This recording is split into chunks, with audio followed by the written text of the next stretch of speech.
Hello students.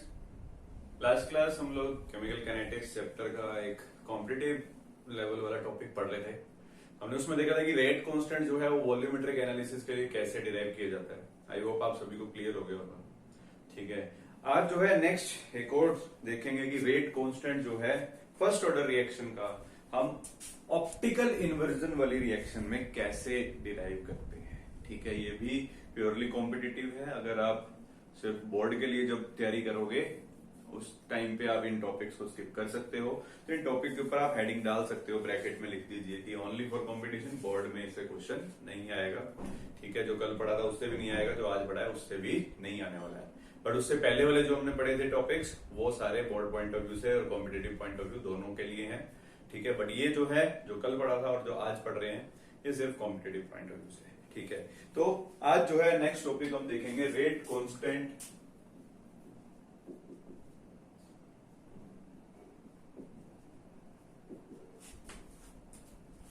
For first order for optical inversion reaction.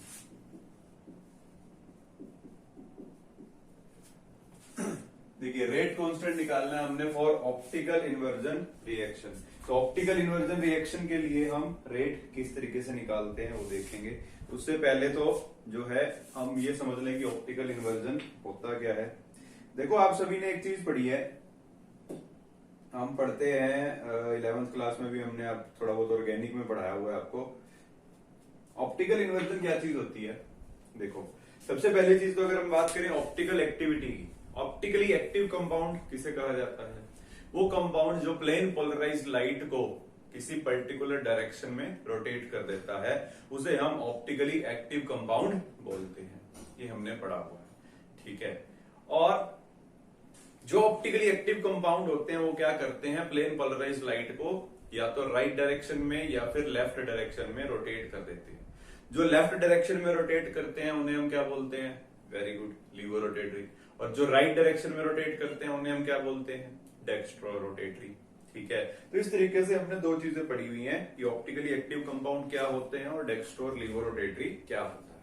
ठीक है, तो यहां पर बात हो रही है किसकी? ऑप्टिकल इन्वर्जन की। अब ऑप्टिकल इन्वर्जन क्या चीज है? देखो, ऑप्टिकल इन्वर्जन क्या होता है, एक रिएक्शन में यहां पर कंसीडर कर रहा हूं, जैसे कि जो शुगर होती है, शुगर C12H22O11, शुगर या जिसे आप सुक्रोज भी कहते हैं। इस सुक्रोज की जब आप हाइड्रोलिसिस करते हैं, सुक्रोज की जब आप हाइड्रोलिसिस करते हैं, या इसको आप कह सकते हो सीधा आपने क्या करना है, इसको ब्रेक करना है। ठीक है, in the presence of water. इस सुक्रोज को जब आप ब्रेक करवाते हो तो आपको दो प्रोडक्ट्स मिलते हैं। क्या क्या? एक मिलती है आपको ग्लूकोज और दूसरी जो है वो मिलती है आपको फ्रक्टोज। ठीक है, तो सुक्रोज जो है उसको जब आपने ब्रेक करवाया तो आपको दो चीजें मिली, एक ग्लूकोज और दूसरी फ्रक्टोज। ठीक है, अब यहां पर अगर मैं इस सुक्रोज की बात करूं, जो ये सुक्रोज होती है, सुक्रोज जो है this is dextro rotatory. Dextro rotatory समझते हैं सभी क्या होती है? डेक्स्ट्रो रोटेटरी जो प्लेन पोलराइज्ड लाइट को कौन से डायरेक्शन में रोटेट कर दे? Right direction. ठीक है, और वहीं अगर मैं इस ग्लूकोज की बात करूं तो ग्लूकोज भी डेक्स्ट्रो रोटेटरी होता है। बट फ्रक्टोज की बात करूं तो फ्रक्टोज जो होता है वो लीवो रोटेटरी होता है।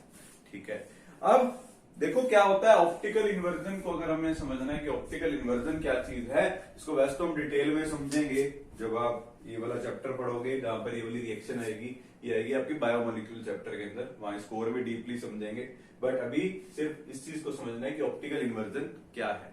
ऑप्टिकल इन्वर्जन बेसिकली क्या चीज होती है? देखो, आपका जो रिएक्टेंट था वो क्या है? डेक्स्ट्रो रोटेटरी है, और जो प्रोडक्ट बने हैं उसमें डेक्स्ट्रो के साथ साथ क्या है? लीवो रोटेटरी भी प्रेजेंट है।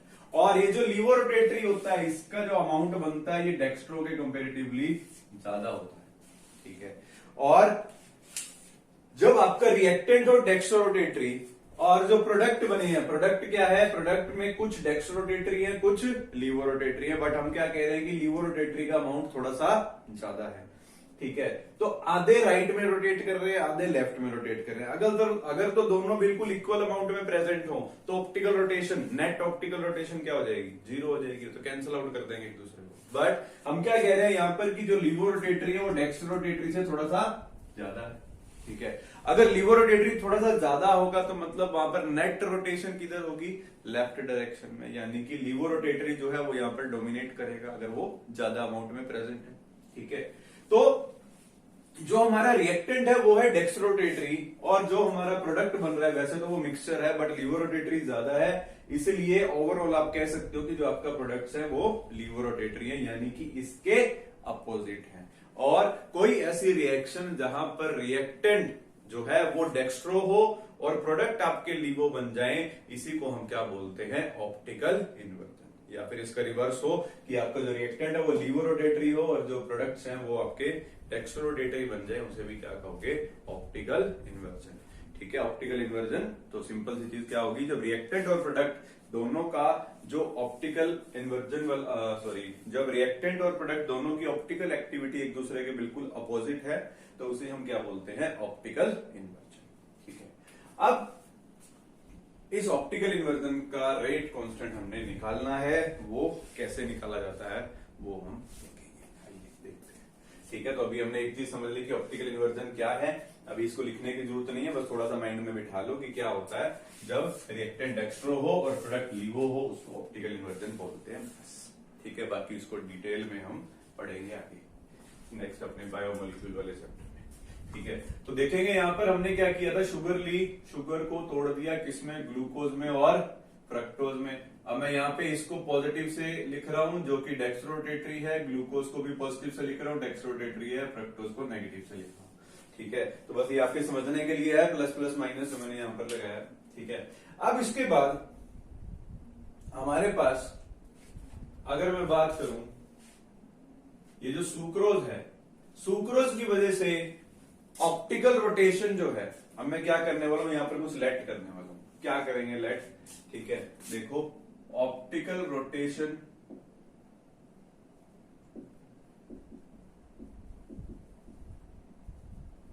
Due to sucrose is R10, ठीक है। Optical rotation due to sucrose मैंने यहां पर लेट कर लिया R10 नॉट या R10, ठीक है।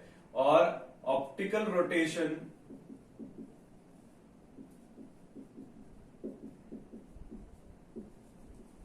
ड्यू टू ग्लूकोज मैंने यहां पर लेट कर लिया R20, ठीक है। और तीसरी चीज जो यहां पर करूंगा मैं, optical rotation due to fructose, ये मैंने लेट कर लिया R3, ठीक है। कर सकते हैं, यहां पर हमने लेट किया है कि जो ऑप्टिकल रोटेशन है सुक्रोज की वजह से R1 नॉट है, ग्लूकोज की वजह से R2 नोट है और फ्रक्टोज की वजह से R3 नोट है, ठीक है। अब देखो एक चीज और यहां पर देखेंगे, जितने ज्यादा, अब देखो ग्लूकोज का एक कंपाउंड जो है, ग्लूकोज जो है वो हमने बोला कि डेक्स्ट्रोरोटेटरी है, ठीक। एक कंपाउंड उस प्लेन पोलराइज्ड लाइट को राइट डायरेक्शन में रोटेट कर रहा है, तो जितने ज्यादा इसके नंबर ऑफ कंपाउंड्स प्रेजेंट होंगे, या इन शॉर्ट आप कह सकते हो जितनी ज्यादा इसकी कॉन्सेंट्रेशन होगी उतनी ज्यादा इसकी ऑप्टिकल रोटेशन भी होगी। बोलो बात समझ में आ रही है कि जितना ज्यादा यहाँ पर सुक्रोज प्रेजेंट होगा उतना ज्यादा वो प्लेन पोलराइज्ड लाइट को रोटेट कर पाएगा, जितना ज्यादा ग्लूकोज प्रेजेंट होगा उतना वो रोटेट कर पाएगा, और जितना फ्रक्टोज ज्यादा होगा उतना वो कर पाएगा। तो सिंपल वर्ड में या इन शॉर्ट आप कह सकते हो कि कॉन्सेंट्रेशन जितनी ज्यादा होगी ऑप्टिकल रोटेशन भी उतनी ही ज्यादा होगी, ठीक है। अब उसके बाद देखिए, अगर मैं यहां पर इनकी कॉन्सेंट्रेशन की बात करूं तो एट टाइम 0, जब टाइम आपका 0 है, तो मान लो इसकी कॉन्सेंट्रेशन है A, सुक्रोज की कॉन्सेंट्रेशन है A, ठीक है।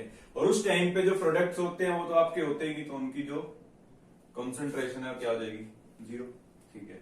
और एट टाइम T, जब टाइम थोड़ा सा आगे देख रहे हो 0 के बाद, तो इस सुक्रोज की जो कॉन्सेंट्रेशन है ये थोड़ी सी क्या हो जाएगी, कम हो जाएगी, A माइनस एक्स हो जाएगी, ठीक। और उतनी ही ग्लूकोज की और फ्रक्टोज की क्या हो जाएगी, इंक्रीज हो जाएगी, एक्स, ठीक है। अब नॉर्मली अगर हम रेट कांस्टेंट का एक्सप्रेशन लिखते हैं फॉर फर्स्ट ऑर्डर, ये फर्स्ट ऑर्डर रिएक्शन होती है ऑप्टिकल इन्वर्जन, ठीक है। तो फर्स्ट ऑर्डर के लिए जब आप एक्सप्रेशन लिखते हो तो क्या लिखोगे, k is equal to 2.303 log C0 by C, यानी कि initial concentration by final concentration. या फिर अगर कहीं पर परसेंटेज में दिया होता था तो उसको हम कैसे लिखते थे, a bye a minus x, या सिंपली आप यहां से भी उठा के लिख सकते हो कि जो आपका इनिशियल कॉन्सेंट्रेशन है वो a होगी और फाइनल क्या है, a माइनस एक्स है, ठीक है। तो अगर तो देखो अब इसमें दो केस बनते हैं, जैसा कि हमने वॉल्यूमेट्रिक एनालिसिस में पढ़ा था, वहां पर हमने 3 केस बनाए थे, यहां पर हम 2 केस बनाने वाले हैं। एक केस तो वो है जहां पर ऑप्टिकल रोटेशन आपको 0 टाइम पर बता रखा है और ऑप्टिकल रोटेशन t टाइम पर बता रखा है कि कितनी है, और वहां से आपको रेट कांस्टेंट कैलकुलेट करना है। उसके लिए तो एक्सप्रेशन बनाना बहुत ही सिंपल है, कुछ भी नहीं करना उसमें तो, ठीक है। बट एक जो दूसरा केस आता है उसके अंदर आपको optical rotation eight infinite time भी दी हुई होती है, ठीक है। उसके रिस्पेक्ट में रेट कांस्टेंट को डिराइव करना वो थोड़ा सा है अच्छी खासी उसकी डेरिवेशन, उसको हम देखेंगे, ठीक है। तो पहली चीज तो मैं यहां पर ये करने वाला हूं, जब टाइम 0 और t पर ही बात कर रहा है, टाइम इनफाइनाइट पर बात नहीं कर रहा है, सिर्फ इन दोनों को अगर आपको दे रखा है तो वहां पर तो इसको कैलकुलेट करना बिल्कुल इजी है। कैसे करते हैं, देखो ये है यहां पर इस सुक्रोज की कॉन्सेंट्रेशन एट टाइम 0 और ये जो है a माइनस एक्स, ये है सुक्रोज की कॉन्सेंट्रेशन एट टाइम t, ठीक है। अभी जैसे मैंने आपको एक चीज बताई थी वहां पर कि जितनी ज्यादा कॉन्सेंट्रेशन होगी उतनी ज्यादा ऑप्टिकल रोटेशन होगी, ठीक है। तो यहां पर मैं सिंपली बोल सकता हूं कि जो आपकी ऑप्टिकल रोटेशन है एट 0 टाइम वो डायरेक्टली प्रोपोर्शनल है किसके, a के, यानी कि जो इसकी कॉन्सेंट्रेशन है टाइम 0 इस टाइम पे और तो कुछ है ही नहीं, ठीक है। और जो ऑप्टिकल रोटेशन होगी एट टाइम t, r का मतलब है यहां पर ऑप्टिकल रोटेशन, t मतलब at time t, optical rotation जो होगी एट टाइम t वो किसके इक्वल होगी, वहां पर देखो एट टाइम t जो है आपके पास ये सुक्रोज भी प्रेजेंट है, ग्लूकोज भी प्रेजेंट है और फ्रक्टोज भी प्रेजेंट है, ठीक है। तो ये तीनों प्लेन पोलराइज्ड लाइट को रोटेट कर रहे हैं, ठीक है। तो अगर इसको मैं लिखता हूं कि ये आर टी की वैल्यू क्या बनेगी, तो वो देखो आप क्या बनती है, a माइनस एक्स, तो सुक्रोज की कॉन्सेंट्रेशन है a माइनस एक्स, ठीक है। और इसकी वजह से जो ऑप्टिकल रोटेशन है सुक्रोज की वजह से वो हमने कितने लिखी थी, R10, ठीक है। उसके बाद प्लस इस x की वजह से जो ग्लूकोज है, ग्लूकोज की वजह से ग्लूकोज की जो कॉन्सेंट्रेशन है वो है x, और इसकी वजह से जो ऑप्टिकल रोटेशन है वो कितनी है, R20, ठीक है। और जो थर्ड है आपके पास फ्रक्टोज। अब इस चीज को ध्यान से समझ लेना, जो आगे हम डिराइव करेंगे उसमें बड़ी काम की चीज है, यहां पर तो कुछ खास नहीं इसका यूज है। इसमें क्या है कि जो ये फ्रक्टोज है, फ्रक्टोज जो है प्लेन पोलराइज्ड लाइट को इन दोनों के अपोजिट डायरेक्शन में रोटेट करता है, ठीक है। तो इसकी जो ऑप्टिकल रोटेशन होगी उसको आप इसके साथ ऐड नहीं करोगे, उसको सब्सट्रैक्ट करना है। क्यों सब्ट्रैक्ट करना है, क्योंकि ये जो है वो ऑप्टिकल रोटेशन अपोजिट साइड में शो करता है, यानी कि ये अगर आपकी राइट डायरेक्शन में शो कर रहे हैं तो ये लेफ्ट डायरेक्शन में शो करेगा, ठीक है। तीसरा जो है optical rotation due to fructose, उसको आप माइनस करोगे, यहां पर इसकी कॉन्सेंट्रेशन दी है x और इसकी वजह से जो रोटेशन है वो कितनी है, R30, ठीक है। तो ये वैल्यू होती है यहां पर RT की, ठीक है। बट फॉर्मूले के अंदर आप सीधा यहां पर पुट कर सकते हो कि जो R0 है वो a के इक्वल है, ठीक है, इसको इक्वल भी लिख सकते हो सीधा ही, और RT जो है वो इसके इक्वल है, ठीक है। तो सीधा यहां पर आप फॉर्मूले में एक चीज लिखोगे 2.303 by t log of R0 by RT। तो अगर तो सिर्फ ऑप्टिकल रोटेशन एट टाइम 0 और एट टाइम t पर बात कर रहा है तो वहां पर तो आप सीधा आपको R0 और RT दे रखा होगा, वहां पर आपको ये तामझाम करने की जरूरत नहीं है बिल्कुल भी, ठीक है। आपको क्या बोलेगा, एट टाइम 0 ऑप्टिकल रोटेशन इतनी है, at time t optical rotation इतनी है, तो दोनों को यहां पर पुट करके और अपना रेट कांस्टेंट निकाल दोगे, ठीक है। तो ये तो बिल्कुल ही सिंपल हो गया, कॉन्सेंट्रेशन की जगह पर बस ऑप्टिकल रोटेशन लिखती है। अब बात करते हैं नेक्स्ट, जब ऑप्टिकल रोटेशन आपको इनफाइनाइट टाइम पर भी दी हुई होती है, वहां पर कैसे आप इसको कैलकुलेट करते हो, ये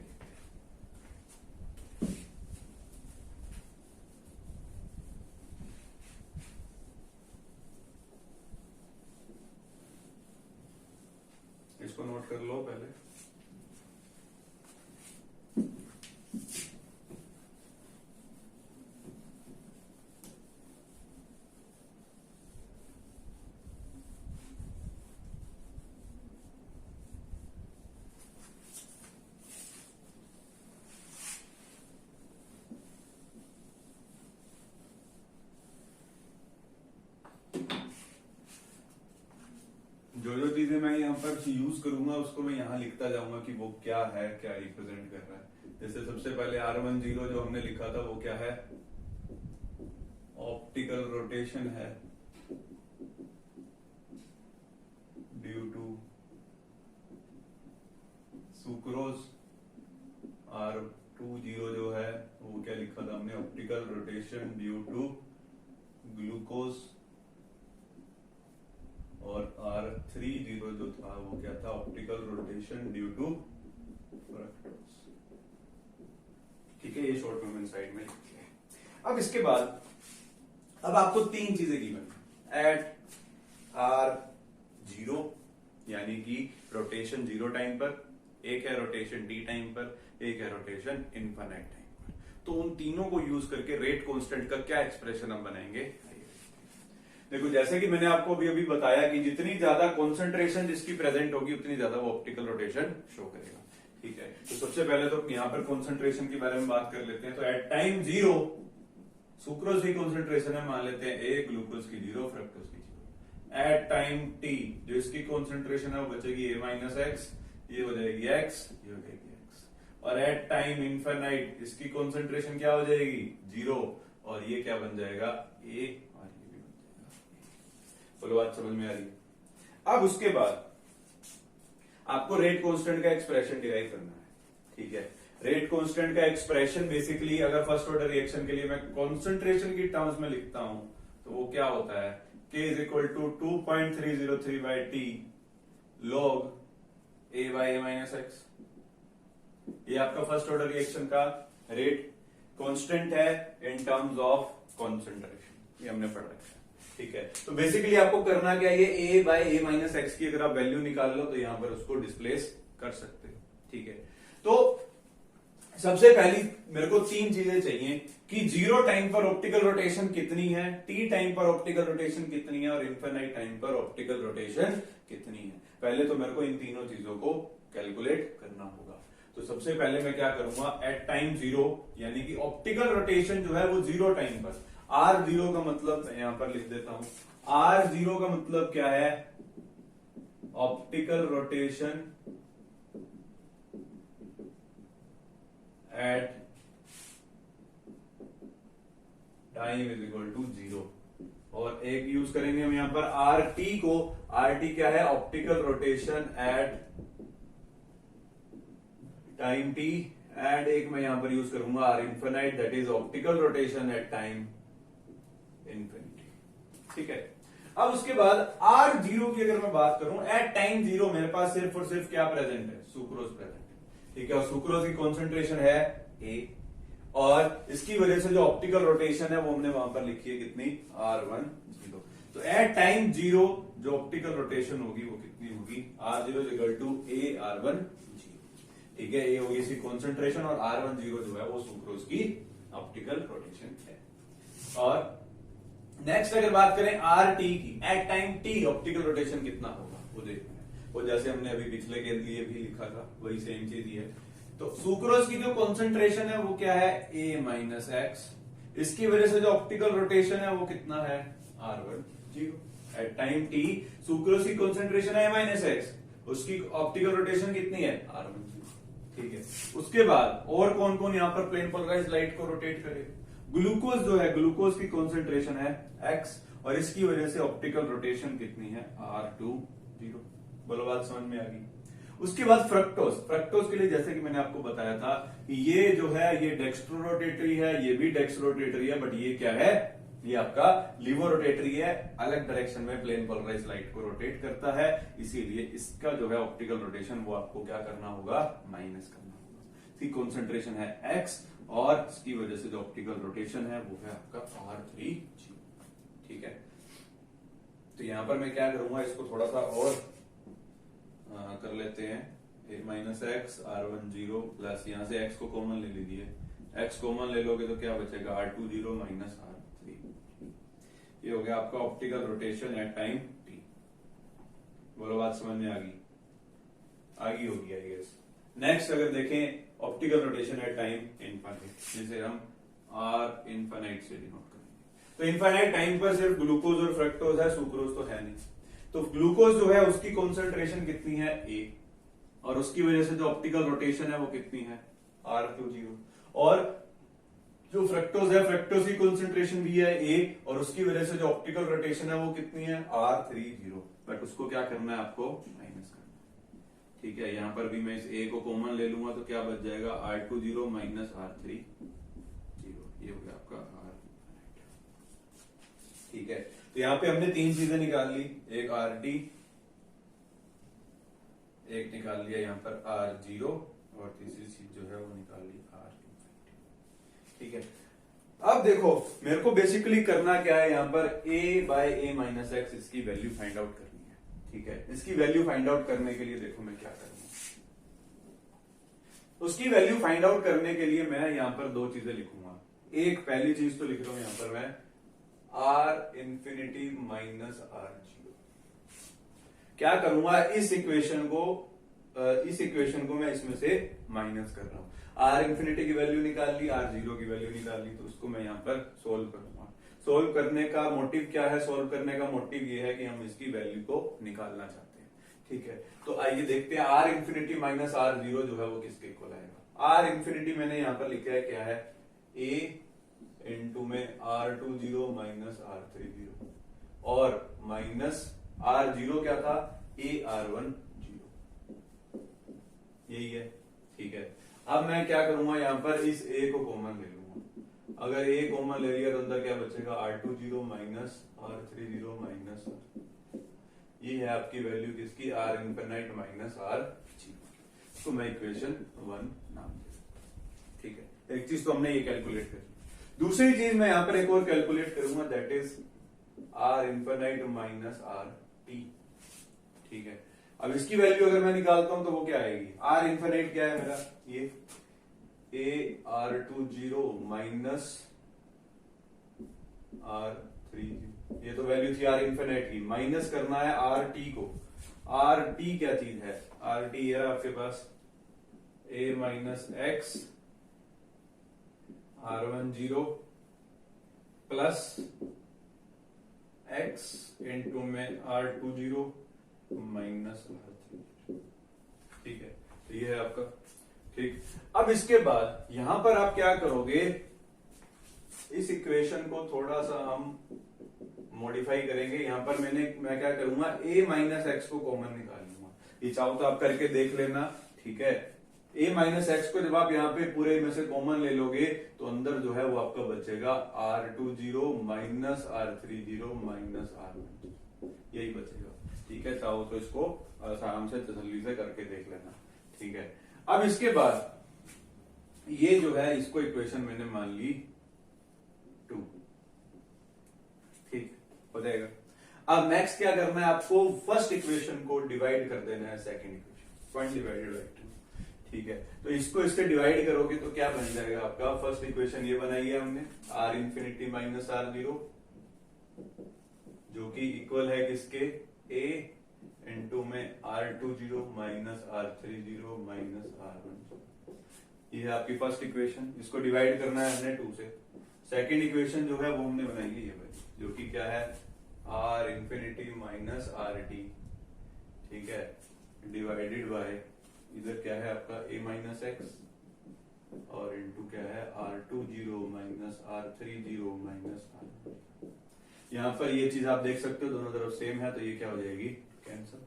ठीक है, तो यहाँ पर जो है हमने वैल्यू निकाल ली थी A bye A minus x की, और वो वैल्यू हमने निकाल ली है। और वो वैल्यू क्या आई है, R infinite minus R0 divided by R infinite minus RT is equals to A bye A minus x. ठीक है, और इसको बस हम उससे रिप्लेस कर देंगे। अब तो रिप्लेस करने के बाद जो रेट कांस्टेंट है उसका एक्सप्रेशन क्या बन जाएगा ऑप्टिकल इन्वर्जन के लिए, K is equal to 2.303 by T log R infinite minus R0 divided by R infinite minus R। तो this will be the rate constant for optical inversion reaction. ठीक है, तो इस तरीके से आप अपना रेट कांस्टेंट का एक्सप्रेशन बना सकते हैं for optical inversion reaction. I hope आपको क्लियर हो गया होगा। ठीक है, तो इसको एक बार थोड़ा सा मैं दोबारा रिकैप दे देता हूं। इसमें बेसिकली हमने क्या किया था, जो रिएक्शन थी उसको लिख लिया। एक चीज हमने बोल दी कि जितनी कॉन्सेंट्रेशन होगी उतनी ही उसकी ऑप्टिकल रोटेशन होगी। ठीक है, उसके बाद बस R0, RT और R इन्फिनिट की वैल्यूज हमने निकाली हैं और उसके बाद उसको रीअरेंज करके हमने a bye a minus x की वैल्यू निकाली। देखो आपसे इसमें क्वेश्चन कई बार तो बड़ा सिंपल सा भी पूछा जा सकता है, आपको सीधा बोल देगा भाई बताओ रेट कांस्टेंट का एक्सप्रेशन ही क्या है फॉर ऑप्टिकल इन्वर्जन, तो आपको सीधा बस ये करना है। ठीक है, बनाना बुनूना कुछ नहीं है। अगर कहीं पर वैल्यूज दे देता है, मान लो आपको बता दे ऑप्टिकल रोटेशन 0 पे इतनी है, t पे इतनी है, इन्फिनिट पे इतनी है, तो बताओ रेट कांस्टेंट कितना होगा। तो वहां पर आप क्या करोगे, इनकी सबकी वैल्यूज पुट करके और रेट कांस्टेंट निकाल दोगे। ठीक है, तो इस तरीके से किया जाता है आपका ऑप्टिकल इन्वर्जन वाला जो रिएक्शन है उसके लिए रेट कांस्टेंट कैलकुलेट। ठीक है, इसको नोट कर लीजिए। फिर नेक्स्ट एक और चीज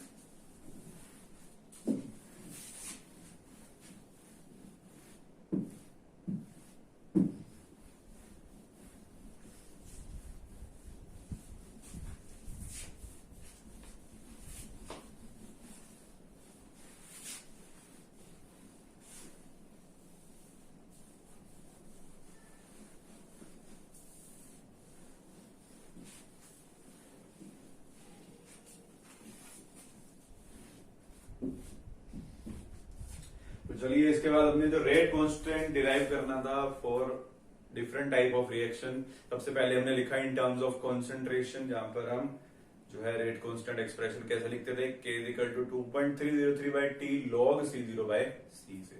उसके बाद हमने प्रेशर की टर्म्स में भी कर लिया। उसके बाद हमने पढ़ा वॉल्यूमेट्रिक एनालिसिस की टर्म्स में। उसके बाद हमने पढ़ा ये ऑप्टिकल रोटेशन की टर्म्स में। तो इन सभी का जो रेट कांस्टेंट का एक्सप्रेशन है वो डिराइव कैसे किया जाता है। तीन जो है आपकी जो प्रेशर वाली टर्म्स के लिए हमने पढ़ा, उसकी डेरिवेशन आपको आनी चाहिए, क्योंकि वो डिफरेंट रिएक्शंस के लिए डिफरेंट होती है।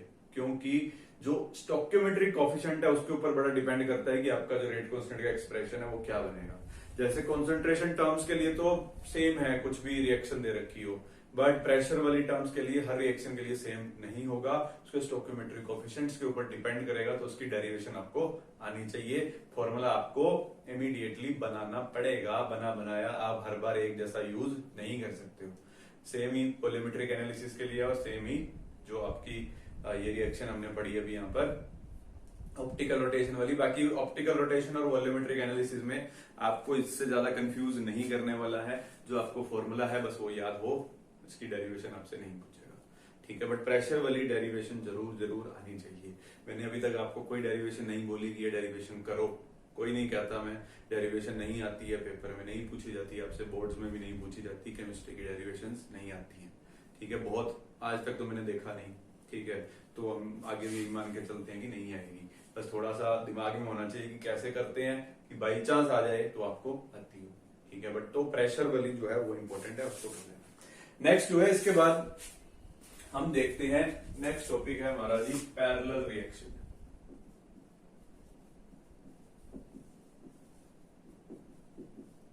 पैरेलल रिएक्शंस या फिर जिसे हम साइमल्टेनियस रिएक्शन भी बोलते हैं। देखिए पैरेलल रिएक्शन क्या चीज है, ये भी आपके बोर्ड के सिलेबस में नहीं है, सिर्फ कॉम्पिटिटिव का है। छोटा सा टॉपिक है, बिल्कुल इजी था। क्या होता है देख लेते हैं फटाफट से। देखो पैरेलल रिएक्शन हम किसे बोलते हैं, पैरेलल रिएक्शन हम उसे बोलते हैं जहां पर आपका जो रिएक्टेंट है वो एक हो और वो साइमल्टेनियसली दो तरफ यानी कि दो चीजों में डिकम्पोज हो रहा हो। जैसे इधर बी में हो रहा है और इधर सी में हो रहा है। ठीक है, तो दो रिएक्शंस अगर एक ही रिएक्टेंट दे रहा है तो उसे हम क्या बोलते हैं, पैरेलल रिएक्शन बोलते हैं। ठीक है, या फिर कोई दो आपके रिएक्टेंट हैं ए प्लस बी, वो दो यहाँ पर प्रोडक्ट्स बना रहे हैं, एक बना रहे हैं सी प्लस डी, एक बना रहे हैं ई प्लस एफ। ठीक है, तो इस टाइप की रिएक्शंस को हम क्या बोलते हैं, पैरेलल रिएक्शन, यानी कि जो दो डिफरेंट प्रोडक्ट्स आपको बना करके देते हैं। ठीक है, तो इन रिएक्शंस के लिए जो रेट और रेट कांस्टेंट होता है वो हम कैसे कैलकुलेट करते हैं, बड़ा ही सिंपल है। देखो मान लो ए से जो ये यहाँ पर बी बना रहा है, इस दौरान जो इसका रेट कांस्टेंट है वो K1 है, और ए से सी बना रहा है, यहां पर जो इसका रेट कांस्टेंट है वो क्या है, K2 है। ठीक है, और अगर मैं रेट का एक्सप्रेशन लिखता हूं इस वाले के लिए, इस वाले के लिए मान लेते हैं रेट यहां पर है R1 और यहां पर है रेट R2। ठीक है, तो इस वाले के लिए अगर मैं रेट लिखता हूं तो रेट क्या होगा, R1 is equal to K1 जो इसका रेट कांस्टेंट है और इसका रिएक्टेंट क्या है, कॉन्सेंट्रेशन है।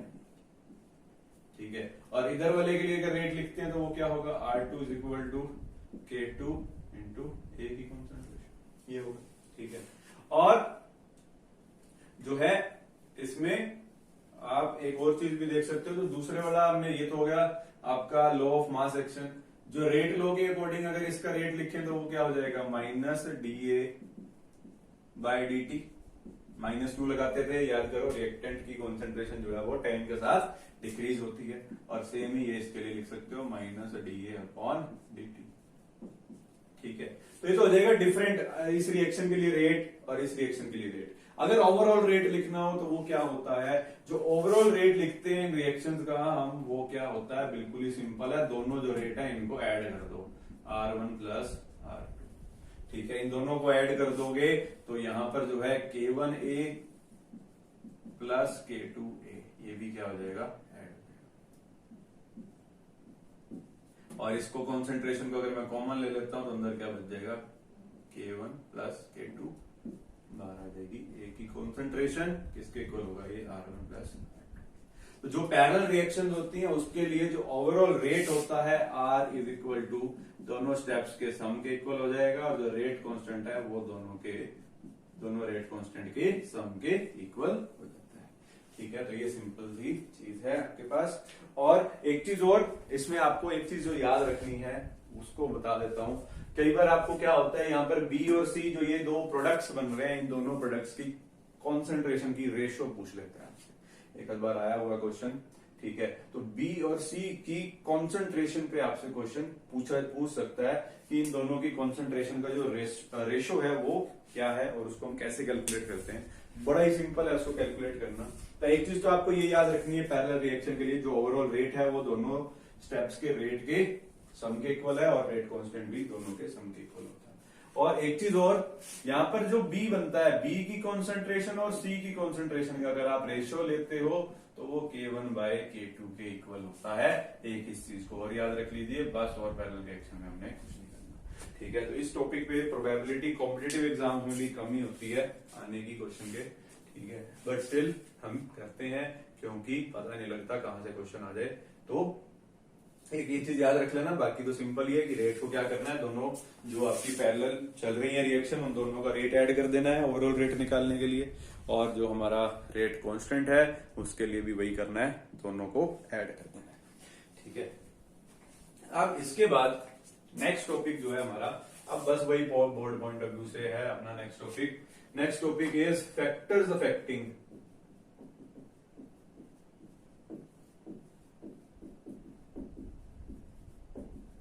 Rate of reaction.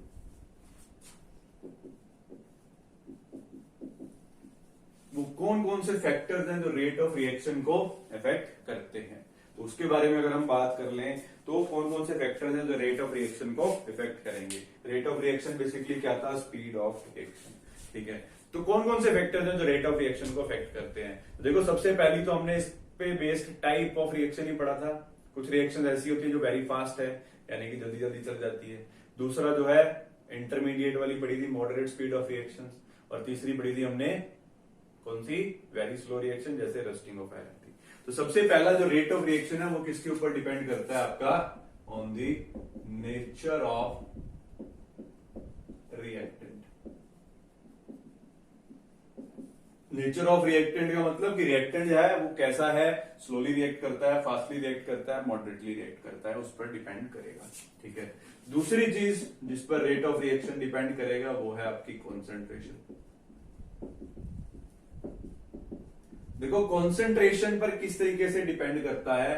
देखो कॉन्सेंट्रेशन बेसिकली जो रिएक्शन होती है, रिएक्शन वैसे कि मैंने आपको पहले भी बताया था, जिसमें जो रिएक्टेंट होते हैं, रिएक्टेंट क्या करते हैं, आपस में कोलाइड करते हैं, कोलाइड करके और क्या बनाएंगे, प्रोडक्ट्स बनाएंगे।